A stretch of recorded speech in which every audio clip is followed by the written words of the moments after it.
GV Connecticut Against Gun Violence that led the way on the raising of this bill, but also the domestic violence TRO bill that we passed last year that is now the law of the state, taking guns out of dangerous domestic violence situations, the lost and stolen firearms bill, and of course, unfortunately, the work we did together and the former chairman, Jerry Fox, also from Stamford, on the bill that we passed in the wake of the Newtown tragedy.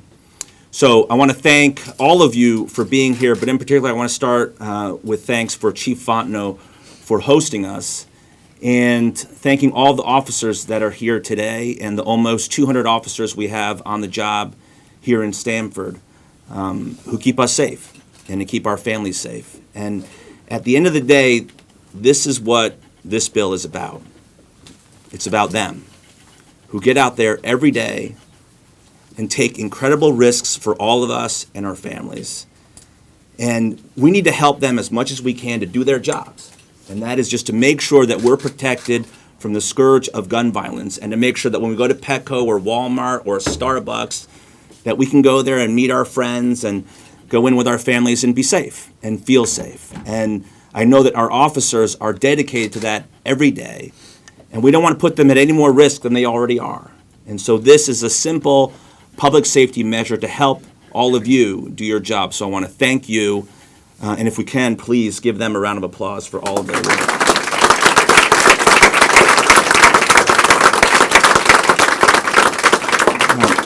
You're going to hear from my colleagues in a second, but we on the Judiciary Committee, I think we've got 200 bills or something this year. And a lot of those bills are very complicated, and you have to think through how you're going to explain it and how to make it real for people, and sometimes they're a little impenetrable, particularly on our committee. This is not one of those bills. This is an easy bill to understand. Everybody knows that to carry a pistol, to carry a firearm in this state, you've got to have a permit. And if you're openly carrying it, which you're allowed to do in Connecticut, you have to have that permit on you. And so that. What about at a bar?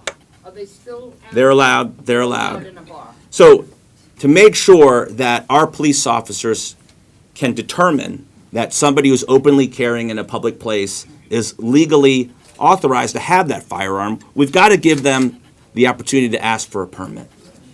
It's just common sense. It's the epitome of common sense. If I'm on a river, if I'm on the Mianus River and I'm fishing, and an environmental enforcement officer comes up and asks for my fishing permit, I've got to show it to him.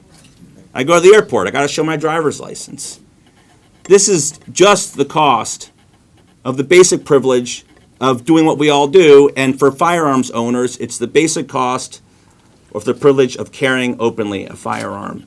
And it's just a fair compromise to make sure that we're all safe. Why are we doing this today?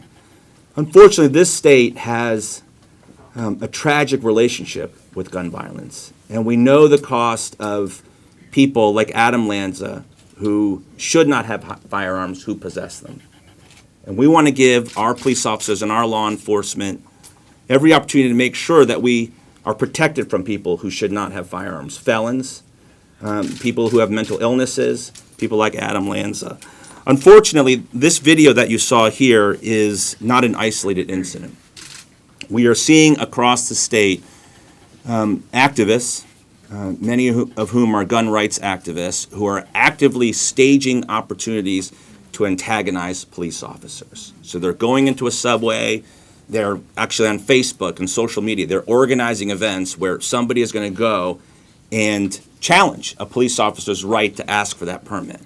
My reaction to that is, someone's going to get shot. Right? We all know that. Someone is going to get hurt if we keep doing that. And that is just the kind of provocative behavior that we cannot permit to happen in this state. A couple words about what this is not. This is not a stop and frisk bill. It's not even a Fourth Amendment stop in legal terms to ask somebody to see their driver's license or their permit. It's a simple exercise in making sure that people are lawfully carrying their firearms. One final comment about this bill, and on the 15th, we need all of you there, as many of you that can be there, and please stick it out with us. I know these are long days. The TRO bill hearing lasted till 3 in the morning. It was a 15-hour hearing. Well, I have to sit in the chair the whole time. So, and the vice chairman has to sit next to me. But the Connecticut Citizens Defense League, and I've talked to many of these folks, and for a lot of them, this comes from a good place. You know, a lot of them feel very passionately about their issue. And what I try to explain to them about the TRO domestic violence bill is the same thing I'll try to say about this bill. This is not about you. This is not about law-abiding gun owners any more than the domestic violence bill was about you. If you were not engaged in incidents of domestic violence, that bill had nothing to do with you. And so too here, if you are openly carrying and you willingly show a police officer your permit when requested without incident, there's no problem. And so this isn't about law-abiding gun owners. It's about people who shouldn't have guns and making sure that they're not out there so that they might do us harm. So I want to thank you all again for being here and for your advocacy. This is not going to be an easy effort. There's a lot of opposition to this bill, to gun laws in general in our state. So don't think for a second that because the leadership of the committee and our leadership in the legislature is behind it, that we have the votes to pass it. I believe that we do, but we need to make sure that we do. So I ask all of you to be there on the 15th and to push hard in support of this effort. Thank you.